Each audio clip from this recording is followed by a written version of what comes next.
2018년 10월 경기도 부천의 한 자택에서 화재가 발생했습니다. 출동한 소방관들에 의해 불길은 금방 잡혔지만 그 집 안에서 고령의 한 여성이 숨진 채 발견됐습니다. 콘센트나 어떤 합선에 의한 사고였던 걸까요? 수사에 들어간 경찰은 얼마 지나지 않아 이거 사고사가 아니구나, 타살이구나 라는 걸 금방 캐치하게 됩니다. 그리고 곧이어 유력한 용의자를 한 명 체포하게 되는데요. 그 사람은 바로 사망한 여성의 딸 25살이었던 정여인. 그러니까 경찰이 이 20대 딸이 자기 엄마를 죽였다라고 본 건데 도대체 이게 뭐가 어떻게 된 사건인 걸까요? 당시 20대 딸 정여인은 경기도 부천에서 어머니와 단 둘이 살고 있었습니다. 그런데 사건의 그날 그놈의 돈, 카드 빚 때문에 어머니와 싸움이 있었던 거예요. 이 딸이 카드를 주체 없이 써가지고 돌려막기를 하고 있었던 거예요. 돌려막고 돌려막다가 이만했던 빚이 부풀고 부풀어 8천만 원까지 돼버린 겁니다. 8천만 원. 돌려막기를 하는데도 이게 감당이 안 되니까 와, 내 딸이 성매매까지 나가고 있네. 누가, 어느 부모가 이걸 알고 가만히 있겠습니까? 당연히 이 어머니가 정여인한테 뭐라 한 거예요. 너 이게 뭐냐? 너 미쳤냐? 성매매는 또 뭐야? 내가 너 때문에 못 산다 진짜. 너나 나나 그냥 콱 죽자 그냥. 이 말에 정여인 자기 딴에도 힘들었을 거 아니에요. 자기도 막 답이 없어가지고 깝깝한 상황인데 엄마도 막 소리소리 지르면서 죽네 사네 하니 그래, 나도 더 이상 살기 싫어요. 엄마 말 따나 그냥 우리 둘 다 확 죽읍시다. 집에 불을 내 엄마와 죽기로 결심을 한 겁니다. 그렇게 바로 10월 4일 이 딸은 밖에 나가서 신호를 사옵니다. 그리곤 어머니가 샤워하러 화장실에 딱 들어간 그 사이 주방과 거실 이런 데에 신호를 막 뿌려요. 그리고 바로 불을 탁 붙여버린 거예요. 이 불이 붙는 속도는요 정말 눈 깜짝할 새라고 하거든요. 아예 작정하고 신호에다가 불을 붙였으니 말 그대로 걷잡을 수 없이 활활 타오르기 시작한 거예요. 내 눈 앞에서 생각보다 크게 막 불길이 치솟으니 무섭거든. 죽으려고 했는데 막상 보니까 무서워. 그래서 이 딸 정여인 혼자 도망을 갑니다. 자기 엄마는 아무것도 모르고 화장실에서 샤워하고 있었는데 이 딸 정여인은요 불길이 퍼지는 걸 딱 보고 혼자 현관문까지 잠그고 나와버려요. 뒤늦게 불길을 확인한 어머니 얼마나 놀라셨겠습니까? 도망가려고 시도를 했지만 결국 연기에 현관문 바로 앞에서 쓰러지셨고 출동한 119에 의해 병원으로 옮겨졌지만 이미 전신에 화상을 다 입으신 거예요. 약 일주일 동안 그 화상의 고통을 고스란히 다 느끼시면서 고통 속에 사망하셨습니다. 아니, 엄마와 같이 죽겠다면서 신호까지 사서 뿌려놓고 막상 죽으려니 무서워서 자기 혼자 도망쳤다. 아무것도 모르고 샤워 중이던 엄마 사망. 이 모든 짓의 이유는 결론은 돈입니다. 8천만 원. 어느 부모가 가만히 있겠습니까? 자식이 돈을 대책 없이 써대고 있는데 빚이 곧 1억을 바라보고 있는데 거기다 이 딸은요 이런 적이 한두 번이 아니었습니다. 2014년도부터 이미 2번이나 몇 천만 원씩 빚을 져가지고 이 어머니가 식당 일을 나가시면서 빚을 갚아주셨단 말이에요. 이번이 마지막이야. 진짜 마지막이야. 라고 말하면서 없는 살림에 이 어머니가 식당 나가 12시간씩 일하시면서 그렇게 모은 돈으로 빚 변제하는 거 도와주고 했는데 와, 이번에는 더 크게 8천만 원이라네.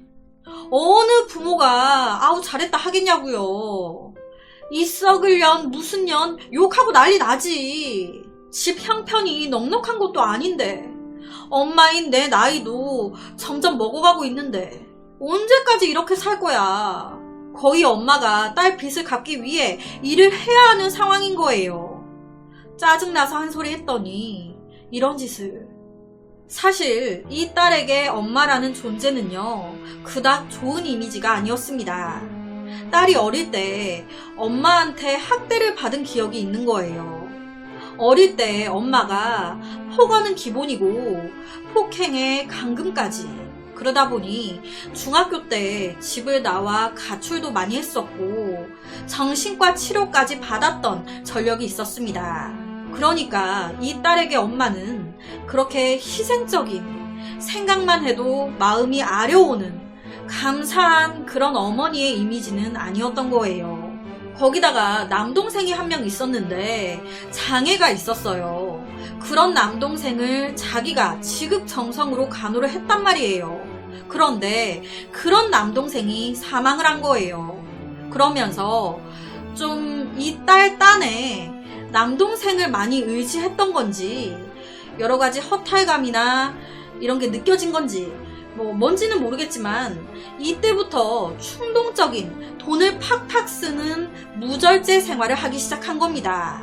아무래도 어릴 때 학대라든지 커가는 이런 모든 과정에서 이 딸이 엄마에게 정서적인 안정이라든지 지지 이런 거를 전혀 받지 못한 게 아니었을까. 자기의 모든 스트레스를 잘못된 방법, 돈 쓰는 걸로 푼 게 아니었을까. 이게 답은 아니에요. 그냥 생각입니다. 사실 앞서 말씀드렸지만 이 딸은 맨 처음에 엄마와 함께 죽으려고 신호를 사고 불까지 붙였습니다. 하지만 정작 도망갈 때는 엄마한테 한마디 말도 없이 혼자 도망을 갔고요. 현관문도 잠그고 도망을 갔습니다. 결국 자기는 살고 엄마는 돌아가셨죠. 정말 함께 죽으려고 생각을 했던 걸까요? 혹시 엄마를 죽이기 위해 애초부터 계획했던 건 아니었을까요? 경찰은 딸 정여인의 핸드폰 기록부터 컴퓨터 검색 기록 등등 모든 것을 조사하기 시작했습니다. 그리고 충격적인 것을 발견했어요.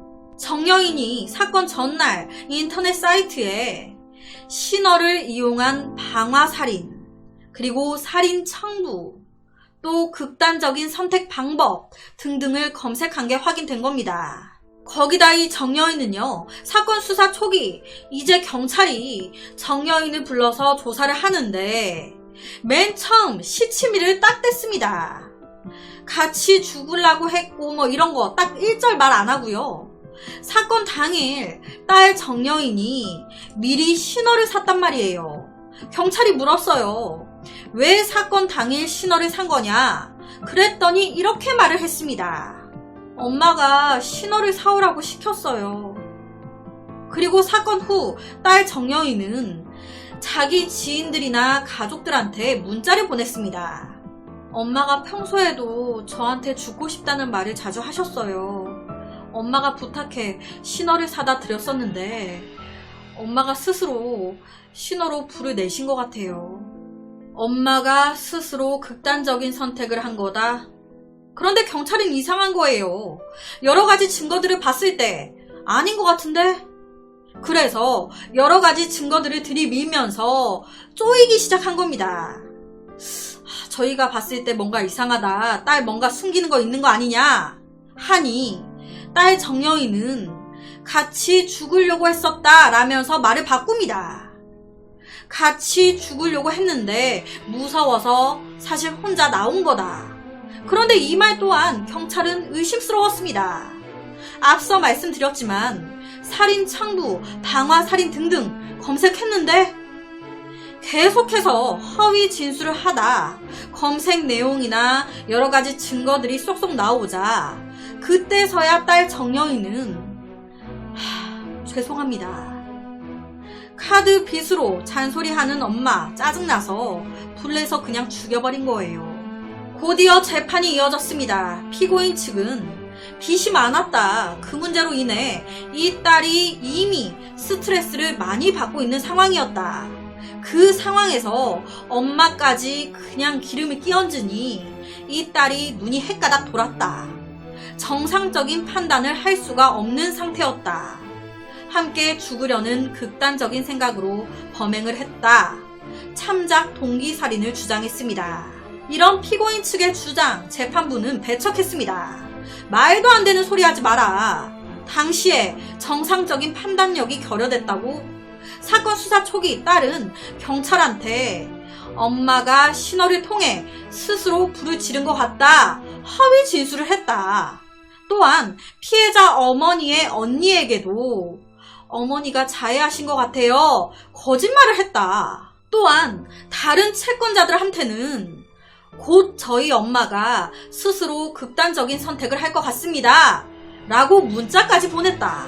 이 얘기인 즉슨 판단력이 결여된 상태에서 우발적으로 벌어진 게 아닌 계획적으로 엄마를 죽였다는 말이다. 정상적인 판단력이 결여됐다는 건 말이 안 된다.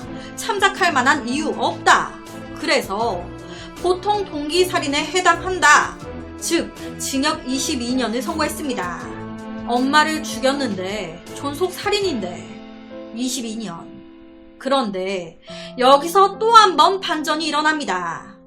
항소했고 2심이 이어졌습니다. 그런데 늘 그렇듯이 2심에서 감형이 됩니다.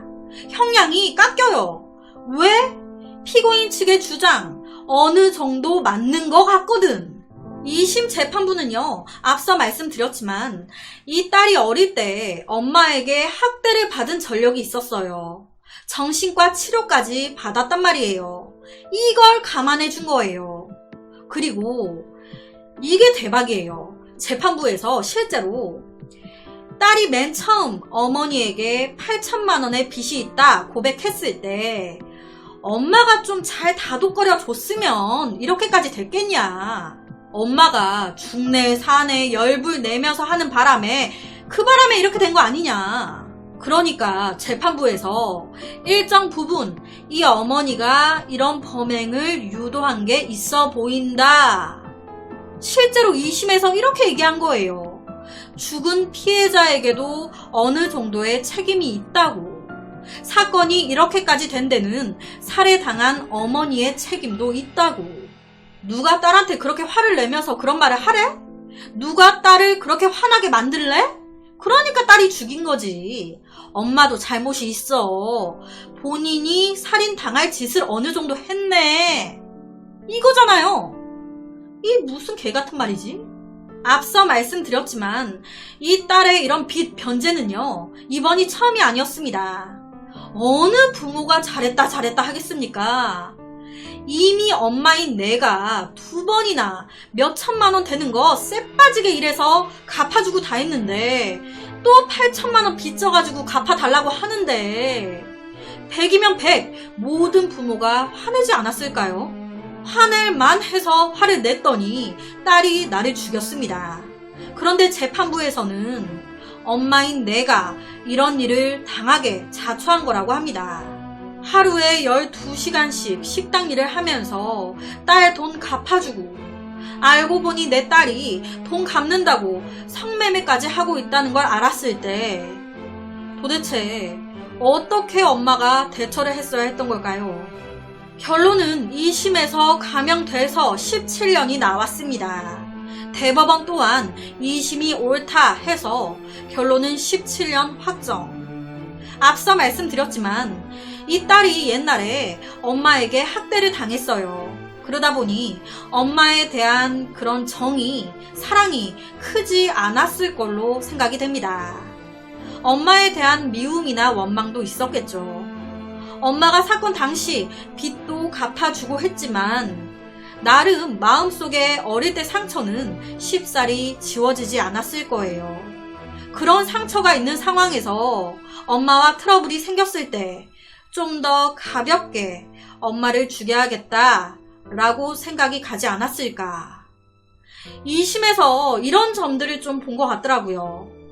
이런 점에서 엄마도 어느 정도 이 사건에 자초한 게 있다. 뭐 이런 식으로. 참 엄마 나름 빚도 많이 갚아줬고 사건 당시도 엄마와 함께 살고 있었어요.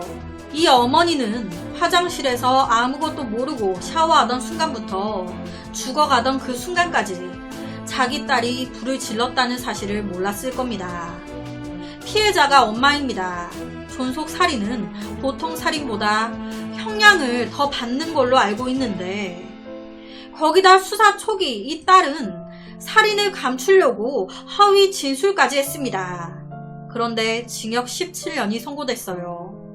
그래서 오늘은 1심에서 계획 범죄로 인정돼 22년, 하지만 2심에서는 성장 환경 등을 참작해 징역 17년으로 감형됐던 비정한 딸과 엄마에 대한 사건을 가지고 왔습니다.